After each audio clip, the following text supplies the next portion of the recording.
everyone, I am Sanjota Ji. In this session, I am going to explain history and development of plant biotechnology and introduction to in vitro culture methods.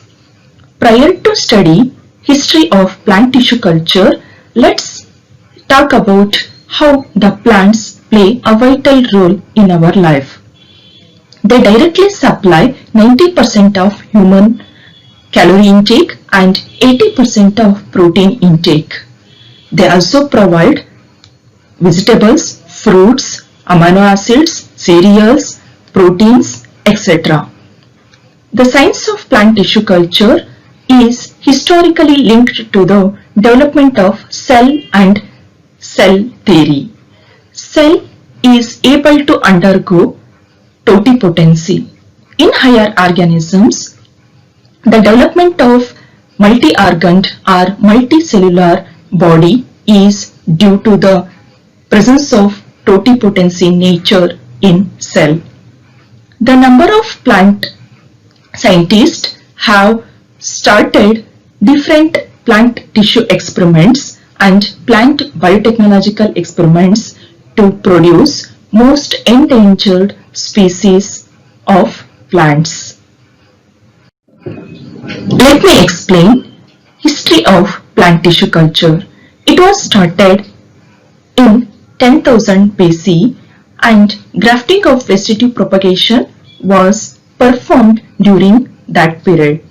In 18th century, 1838 and 1839, Sladen and Schumann have propounded cell theory. In 1892, 1893 and 1902, Ochin, Rechinger and Haberland have started tissue culture experiments for the first time. Let me explain various plant workers who have worked on different plant tissue culture techniques. So in 1922, Robbins and Cotte have successfully started plant tissue culture experiments for first time.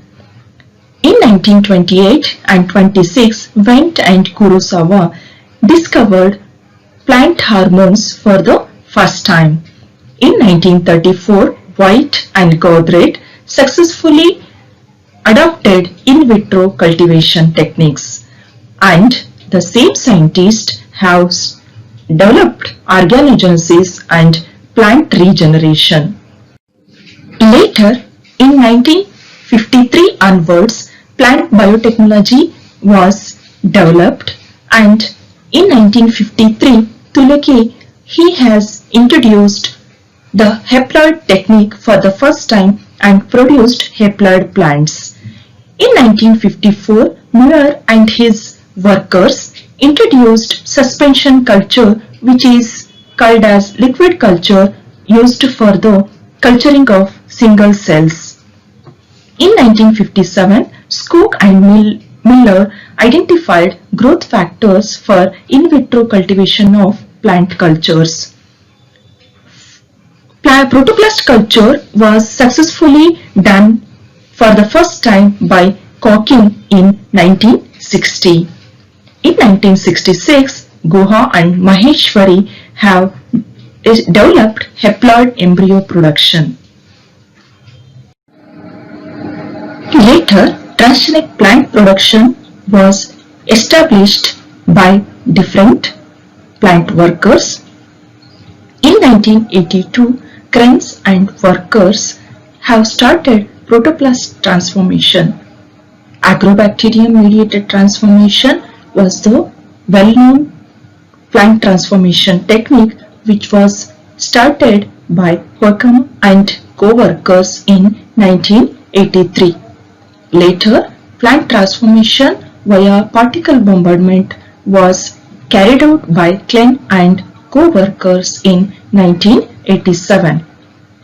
The well-known transgenic plant called as golden rice was introduced by A and co-workers in 2000. Then, modern plant biotechnology was established. In 2002, Hotroff and co-workers have adopted Omics technologies, and in 2012 Mir and co-workers have integrated breeding platforms. In 2013, a well-known genome editing technique was adopted by Feng and co-workers. This is the history of plant tissue culture. Till now, we have studied history of plant tissue culture.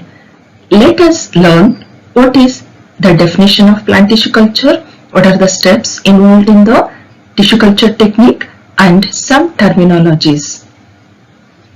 The term plant tissue culture is defined as it is the in vitro cultivation of plant organs like roots, shoots, leaf, etc.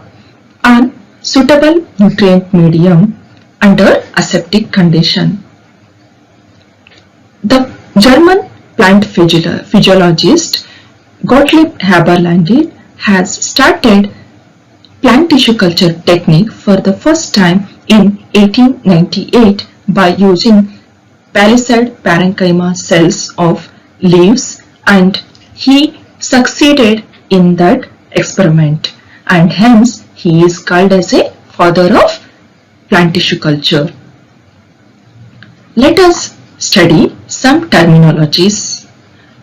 First one is differentiation. What is differentiation? Cells which are derived from root apical meristem or shoot apical meristem have undergoing differentiation and they form specific functions and they regenerate into whole plant. That is called as differentiation.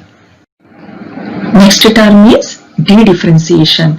Dedifferentiation is the process where highly organized cells reverting into immature cells or non-organized cells. So this is nothing but the matured cells are reverting into immaturity. When you are inoculating roots, shoots, leaves, they are immature cells. They undergo immaturity and form immature cells or non-organized cells. That is the process called as dedifferentiation. Later, redifferentiation. This is the next term of dedifferentiation, where the immature cells which were formed during dedifferentiation undergoing regeneration and form whole plant.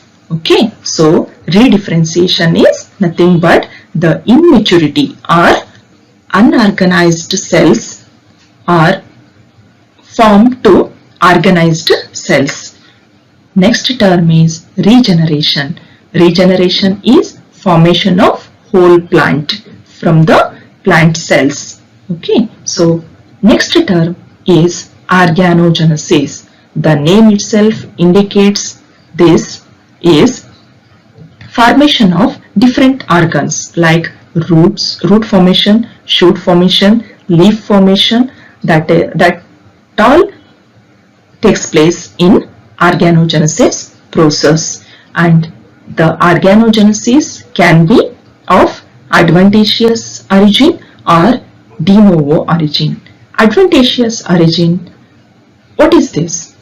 Adventitious origin means directly when you inoculate any explant, the explant directly forms to whole plant or directly produce the organs, different organs like roots, shoots, leaves, directly. There is no involvement of callus formation here.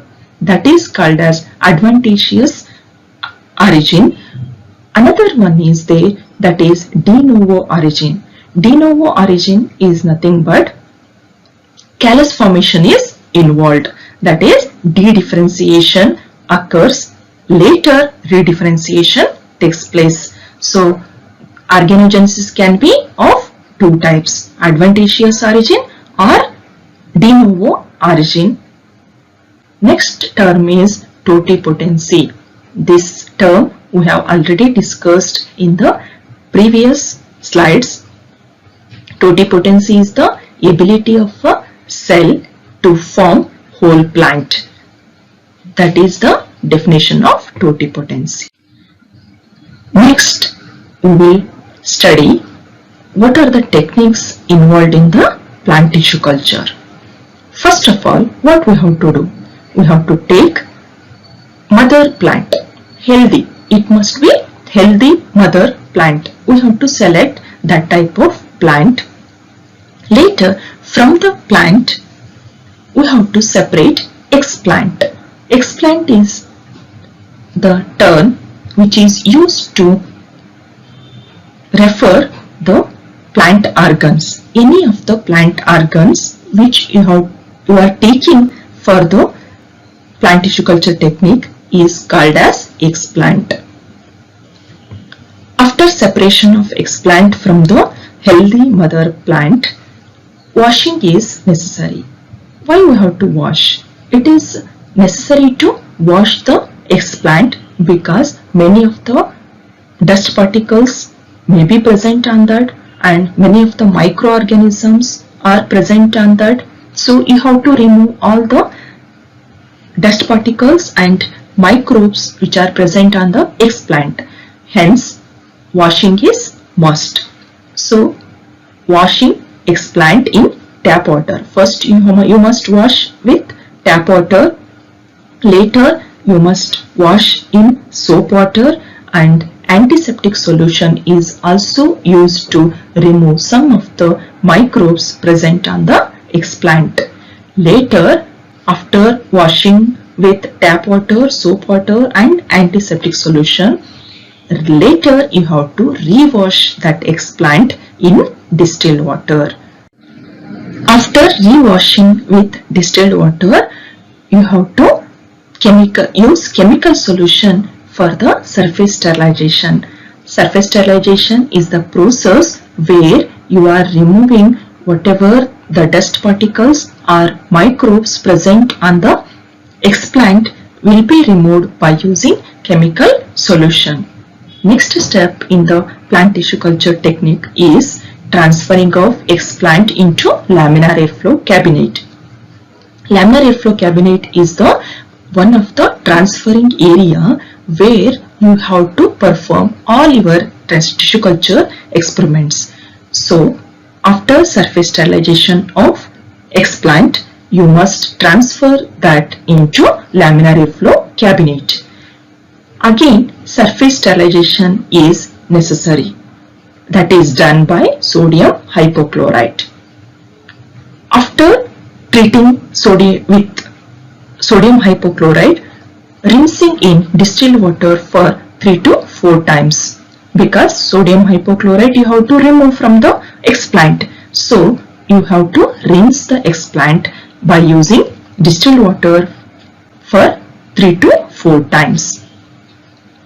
Meanwhile, you must prepare medium, because on medium, nutrient medium only you have to inoculate the explant. So you must prepare medium, nutrient medium, which is different for different species. Usually MS medium is used, B5 medium is used, niche and niche media, any of the media you can use, but most widely used medium is MS, that is Murashis and Scoop medium. After medium preparation, you must sterilize that media, because without sterilization you must not use that media for inoculation purpose. So you must sterilize that media by using autoclave. After sterilizing the media in autoclave, you have to pour that media into tissue culture bottles. You can use tissue culture bottles or tissue culture test tubes also you can use, and seal those tissue culture tubes or bottles, and again you have to re-sterilize that. Later you must cool that media, and setting. you have to keep all those in a laminar airflow itself, and later these bottles or tissue culture tubes are ready for inoculation.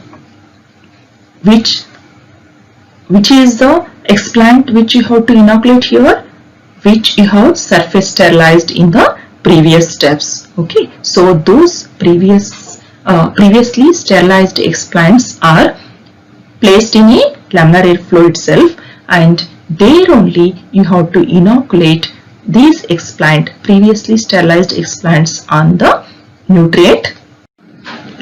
After inoculation of explant on sterilized medium, you have to transfer those bottles or tissue culture tubes to the growth room or growth chamber, where you have to maintain exact temperature and light intensity and humidity.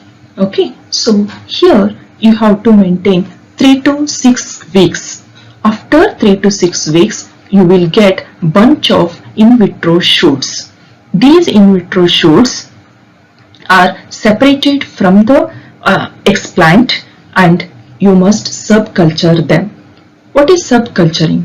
Subculturing is separation of in vitro shoots and transferring those into fresh medium by providing specific nutrients. Transfer to rooting medium. Rooting medium, why it is called rooting medium? Because these rooting medium will give you root formation. Rooting medium contain auxin. Plant hormones are more important for formation of shoots and roots. Rooting medium induce root formation, where you must add more auxin and less cytokinin. Cytokinin will induce in vitro shoots, and rooting medium or auxins will induce roots. So in rooting medium you must keep 1 to 3 weeks. After rooting medium, later you have to transfer the plantlets to greenhouse effect for hardening. It is also called as acclimatization. Hardening is the plantlets which are produced during these phases. Those are very sensitive. In wild condition, they are unable to adjust to that wild condition. So you have to make them hard. For that purpose, greenhouse effect is important, where you are maintaining all the controlled condition. After greenhouse effect, you can transfer those to wild condition, and you can get the plantlets which were produced in the tissue culture laboratory in very short period. Okay, these are some of the references which I have used. Thank you.